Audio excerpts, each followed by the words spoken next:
name is Vinayak Kankanwadi, and I'm team leader of UNO. We are comprising of three people, mainly me, Ali, as well as Yutika.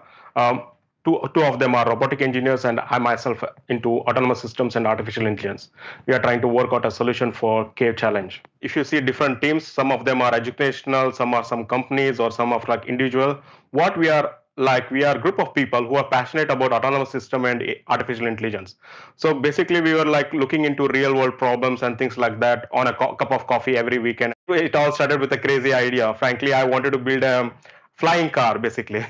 I went with this crazy idea and said okay, went and met one of those what do you call CAD CAM engineers and said we have some budget, let's go and build a flying car.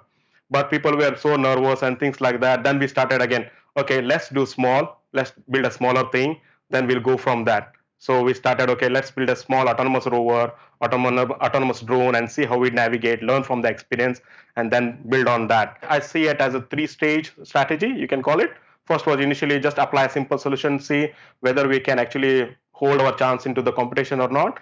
Then there were like bunch of solutions which are already been used by different industry. So we wanted to try out those solutions and see whether we can actually match that. And that's what we tried in urban as well as in the cave. However, still it was a ground-based robots. So what is different in cave is we are actually put them into drones. What we found out is drones have a limitation of battery and you can't navigate that all over the thing. But ground rover can't do the same thing as well because it can't fly to places which it can't reach. So we wanted to have a combination of a marsupial vehicle which has a ground rover that goes in and which has a door on top of it. There are different strategies for different robot that we are trying to put in.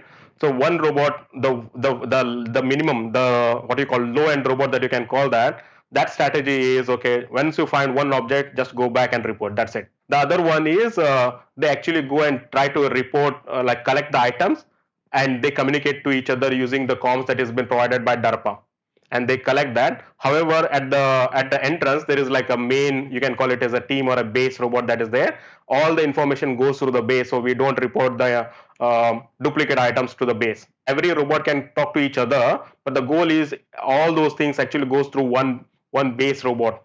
The way that we used to do was really very naive when we started. It was just a wall following algorithm that we are using. Anybody could have written that thing, but we were not confident at that particular time.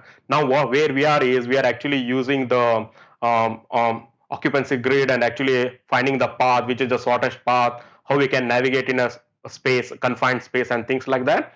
So this is a really advancement of what we were doing before. We have done a good job considering without any funding and things like that, and any support or any help or any like-minded people, the time, it will definitely boost a lot for us.